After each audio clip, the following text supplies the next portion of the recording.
जब नटखट कान्हा ने चुरा ली थे गोपियों के वस्त्र, दिया था ये संदेश द्वापर युग में जन्मे श्री कृष्ण ने अपने बाल्यकाल से ही अनेक लीलाएं दिखानी शुरू कर दी थीं। इन बाल लीलाओं का जिक्र अनेक पुस्तकों और पुराणों में मिल जाता है। यशोदा मैया के आंचल में पल रहे कृष्ण ने गोपियों और ग्वाल बालों संग अनेक बाल लीलाएं की, जिसके जरिए उन्होंने संदेश भी दिए। इन्हीं लीलाओं में से एक लीला कृष्ण द्वारा गोपियों के वस्त्र चुराने की भी है।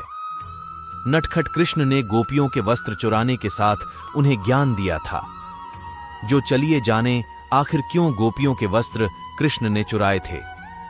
बाल्यकाल की तमाम लीलाओं में से एक लीला है गोपियों के वस्त्रों को चुराना। इस कथा का प्रसंग पद्म पुराण में मिलता है। कथा कुछ इस प्रकार है कि दैनिक दिनचर्या की भांति गोपियां एक दिन तालाब में स्नान करने के लिए एकत्रित हुईं और स्नान के लिए तालाब के जल में उतर गईं। भगवान कृष्ण पेड़ पर बैठे ये सारा दृश्य देख रहे थे। जब गोपियां स्नान करने में व्यस्त हो जाती हैं, तभी कृष्ण चुपके से नीचे उतरकर गोपियों के वस्त्र छुपा देते हैं। जब गोपियां स्नान ने निवृत्त होती हैं और अपने कपड़े लेने की सोचती हैं, तो देखती हैं कि वस्त्र स्थान पर नहीं है। ये देखकर गोपियां घबरा जाती हैं और यहां वहां देखने लगती हैं। तभी उनकी नजर पेड़ पर छुपकर बैठे कृष्ण पर पड़ती है और वो समझ जाती हैं कि जरूर वस्त्र कान्हा ने ही चुराए होंगे।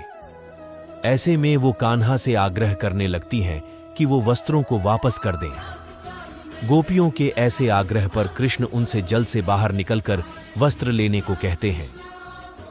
इस पर गोपियां कहती हैं कि उन्हें निर्वस्त्र जल से बाहर निकलने में लज्जा आती है। इस पर गोपियां कहती हैं कि उन्हें निर्वस्त्र जल से बाहर निकलने में लज्जा आती है। कृष्ण गोपियों से संवाद करते हैं कि उन्हें जल में बिना वस्त्र के नहाने में लज्जा नहीं आई, जबकि वो जल में प्रवेश करते समय भी बिना वस्त्र के ही होगी। इस पर गोपियां कहती हैं कि उस समय यहां पर कोई नहीं था। गोपियों के इतना कहते ही कृष्ण उन्हें समझाते हैं कि कैसे उन्होंने सोचा कि यहां पर कोई नहीं है, जबकि मैं तो हर कण में मौजूद हूं। इसके साथ ही यहां पर आसपास जीव जंतु, पेड़ पौधे, पक्षी और पशु मौजूद हैं। वहीं जल के प्राणियों ने तो तुम सबको बिना वस्त्र के ही देखा है और स्वयं जल के देवता वरुण देव भी तुम्हें देख रहे हैं। इसलिए ऐसा संभव ही नहीं है कि निर्वस्त्र स्नान के दौरान तुम्हें किसी ने ना देखा हो। श्री कृष्ण गोपियों को वस्त्र चुराकर यही समझाने का प्रयास करते हैं कि बिना वस्त्र के स्नान नहीं करना चाहिए।